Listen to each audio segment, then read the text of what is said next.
10 दिन कैसे कर पाए?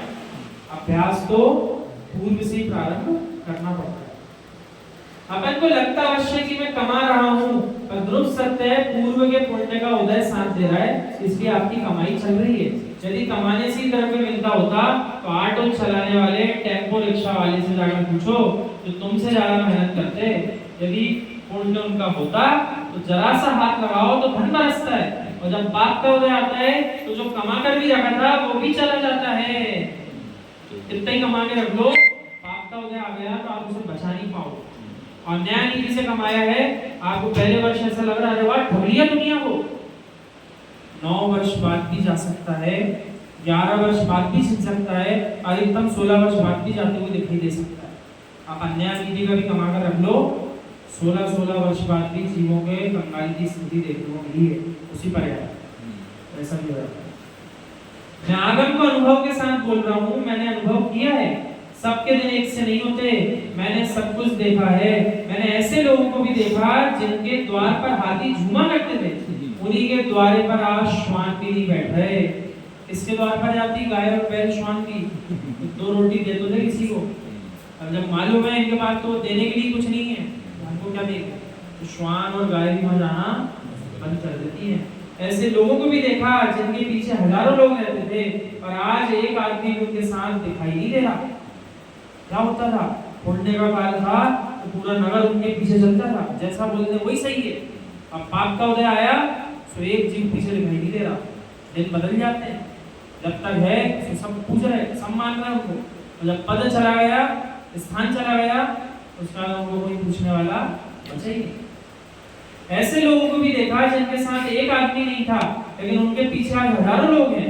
हे रावण, हे लंकेश, 1 या 2 नहीं, 18 अक्षौहिणी सेना का स्वामी, 1 लाख पूत 1.25 लाख नाती, ता रावण के घर दिया ना पाती। कहाँ गए सब? कुछ भी नहीं बचा। इतनी बड़ी सेना तो घर के अंदर ही थी, खुद के परिवार, अब वो भी दिखाई नहीं देता। राम जंगल गए तब के मात्र 3 थे, और जब लौटे तो कितनों को लेकर आए, और रावण 18 अक्षौहिणी सेना का स्वामी, सब एक एक करके नष्ट हो गए। मैंने तो अनुभव किया, आपने भी अनुभव किया होगा।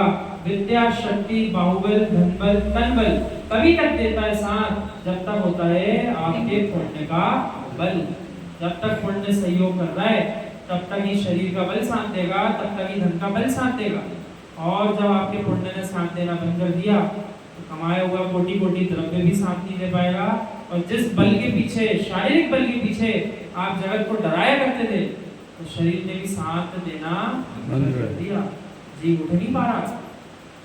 धीमान हो, श्रीमान हो, काम नहीं बनेगा। जब तक नहीं हो पुण्यवान तब तक काम नहीं बनेगा। इसलिए तो सारे जीव अपन सब क्या करने में लगे, जिनेंद्रों की भक्ति करने में लगे। जो है साथ दे रहा है, वो पुण्य को साथ दे रहा है, वो भी खिसक गया तो फिर क्या करेंगे? पुण्य को तो अपनी पोटली में संभाल कर रखना ही पड़ेगा। उस पुण्य को भी जैसे धन द्रव्य का अपन व्यय करते हैं, कि कमंडलू जो है ना दादाजी, बड़ा सुंदर तरीके से बनाया गया है कमंडलू। उसके पीछे सिद्धांत है बहुत बड़ा, उसमें जल डालने का स्थान बड़ा होता है और जल निकलने का स्थान बहुत छोटा होता है। तो जीव ने इस सिद्धांत को जगत में धन कमाने में तो लगा लिया, कमाना ज्यादा है, खर्च कम करना है, लेकिन आयु कर्म और पुण्य प्रकृतियों पे इसको लगाना भूल गया। लगाना जरूरी नहीं था कि पुण्य कमा लो, मना नहीं है, खूब कमा लो, लेकिन अब यूं मत सोचो झड़ रहा है तो झड़ जाने दो, उदय में आया पूरा झड़ जाने दो। उस पुण्य के काल में भी जो पुण्य सामग्री मिलने वाली है, उसको जो बचाकर चलेगा, उस पुण्य को भी जो संग्रहित करके चलेगा, वही आगे जाकर के सातिशय पुण्य बांध करके और अनंत अवस्था प्रकट कर लेगा। और कमाया और खर्च कर दिया, उसका कोई प्रयोजन नहीं। यही आपको झूमते नाचते दिखेगा इस पर्याय में। बहुत धनवान है, बहुत धनवान है, सब इन्हीं को मानते हैं नगर में, अच्छी बात है। जैसी पर्याय विलीन हुई, अपने साथ पुण्य के सारी प्रगतियों को भी विलीन करके चला गया। अब अगली पर्याय में जाकर मिलो उससे, कहाँ कहाँ का त्रियंज बन रहा है, तो धीरे धीरे और खिसक के नीचे आता चलेगा त्रियंज गति में। और त्रियंज से खिसका तो फिर अगला स्थान नरक का मिलेगा। और नरक के बाद भी कल कल करती निगोद की भूमि है, निगोदी स्थान। नरक में भी चैन नहीं मिला तो और नीचा जाओ। तैयारी जीव को अपने उस हिसाब से कर लेना चाहिए। धीमान श्रीमान की पूजा भी तभी होती है जब होता है पुण्यवान, साथ में पुण्यवान भी होकर चलना। श्री को धी को कमाने के साथ श्री जी की पूजा भी करते रहोगे तो पुण्यवान भी हो जाओगे। मांगना नहीं पड़ेगा किसी से, आप तो अपने पुण्य क्रियाओं पर ध्यान दो, पुण्य बनेगा, सब कुछ अपने आप बरसेगा। और अभी नहीं बरस रहा तो कोई बात नहीं, देखो पुराना इतनी पोटली में बांध के रखा है कि पुराने का हिसाब किताब हो नहीं पा, बहुत सारे चीज पिछले रह जाते हैं। हम इतनी पूजन करते हैं, इतना स्वाध्याय कर रहे हैं, इतनी अच्छी अच्छी बातें करते हैं, किसी की ना हिंसा करते हैं ना झूठ बोलते हैं, हमारे साथ तो कुछ अच्छा होता ही नहीं। और जो कुछ नहीं कर रहा तो फल भूल रहा है, बहुत बड़ा क्यों नहीं कर रहे। अनंत काल का जो बांधा था उसको कहाँ भी हिसाब किताब हो पाया उसका, तो अभी इसी पर आएगा हिसाब किताब, इतनी जल्दी कहाँ से होगा। इसका हिसाब किताब तो बाद में जब होना है तब हो जाएगा, आप उसकी भजन मत करो।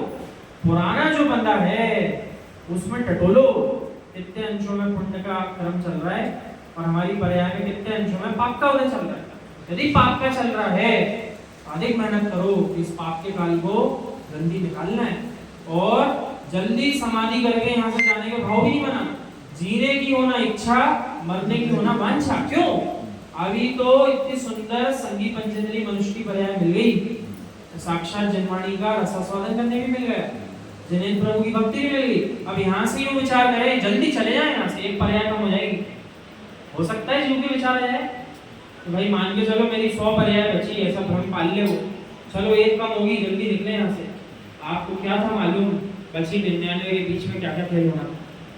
यूं क्यों नहीं विचार करा और 99 में भी आने वाले दोषों का निवारण यही क्यों नहीं कर ले जीते जा।